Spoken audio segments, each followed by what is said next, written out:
Olha, sobre o Lula, o presidente Lula, desde o começo do ano, desde a primeira pesquisa, ele vem caindo, uma curva negativa em todas as pesquisas, né? E aí sempre tem várias razões, vários motivos. Além do que o Tado já falou, da carestia, né, do preço dos alimentos e tal, tivemos também um aumento grande nas contas de luz, né, na energia elétrica, e principalmente uma sensação de mal-estar generalizado, que é difícil localizar exatamente a causa disso. Mas se você pegar o noticiário em geral, e principalmente nas redes sociais, é uma coisa assim, parece que vai acabar o mundo, que o Brasil está tudo ruim, que nada aparece. Então, não sei se vocês acompanham, eu vejo muito rede social, e não sei muito longe, nem são comentários que entram nas nossas colunas, né, quando a gente escreve colunas, só ver os comentários, que é uma coisa claramente orquestrada e tal, e que tem uma influência muito grande. Isso não é só na época da eleição, de campanha eleitoral. As redes sociais agem o tempo todo, né? E aí você pode criar uma percepção negativa de algo que não é tão ruim, que é o caso da economia brasileira, como foi o caso do Biden nos Estados Unidos, que o Tati já citou, né? Aliás, é uma outra coisa que eu lembrei do Biden, foi no começo da campanha, antes daquele debate desastroso, ele estava com 40% de aprovação, né? E nos Estados Unidos é considerado baixo isso. O Lula está com 35%, né? 35,8%. Os maqueteiros, em geral, dizem o seguinte: o presidente não pode pegar o piso de 30%, porque daí para baixo é irrecuperável, fica muito difícil de recuperar. Tá aí, né? Estão preocupados com a pesquisa de popularidade do Lula. O Lula com popularidade cada vez mais baixa, num cenário, vocês estão vendo aí a questão da escala, a galera criticando o governo Lula, Glaze criticando o arroxo fiscal, e o pessoal relembrando também o Lula. Esse aqui, que é uma análise de 2026, deixa pra comentar amanhã, pra comentar um texto curioso, no mínimo curioso, publicado no Brasil 247.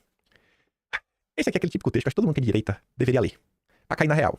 Parar de acreditar em alguns mitos do tipo, vocês já viram a esquerda? Esquerda fará com Lula o que fez com Dilma. A direita está se fortalecendo no Brasil porque a sua militância não sabota os políticos do seu campo como a esquerda faz com os políticos do seu. Oi? A direita não sabota? Você tá de brincadeira, né? Só vê agora o movimento intergaláctico. Só vê o que foi também o movimento do Marçal. Alguém vê um político de direita sendo difamado ou xingado por gente do seu campo? Vem cá, quando a galera aí intergaláctica chama Bolsonaro de frouxonaro, né? Porque isso vai acontecendo já há alguns meses. Frouxonaro. Eu acho que isso é xingado, né? Quando fala que Bolsonaro é um vagabundo, um safado, um filho de uma, você sabe o quê? Eu acho que tá xingando Bolsonaro, né? Assim, vocês... Aqui, cara, essas coisas acontecem na esquerda também. É por isso que a esquerda só ganha, porque eles são unidos. Não, cara, a esquerda ganha porque eles são estruturados. Não é sobre união, é sobre ter uma estrutura. Vence quem tem a melhor estrutura. Não é quem tá mais unido. Que união? O povo só falta sair na mão. Todo santo dia. Todo santo dia. A presidente do PT está brigando com Lula. No caso de Bolsonaro, nem preciso falar. Tem um nível de apoio no seu campo político que nenhum político no campo da esquerda jamais teve. Deus tá vendo, né? Apanha todo santo dia.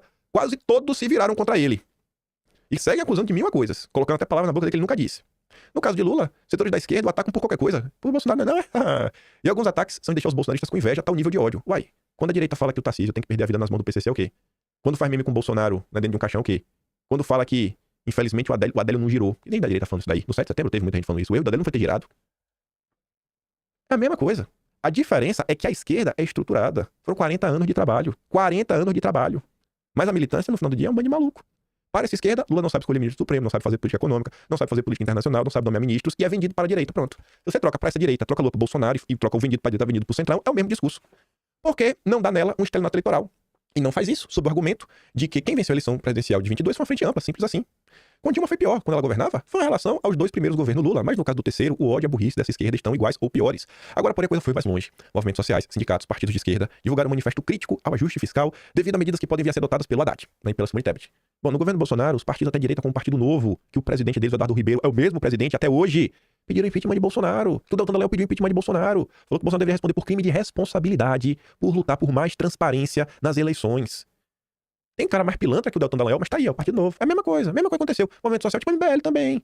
A manifestação de 2 de setembro de 2021.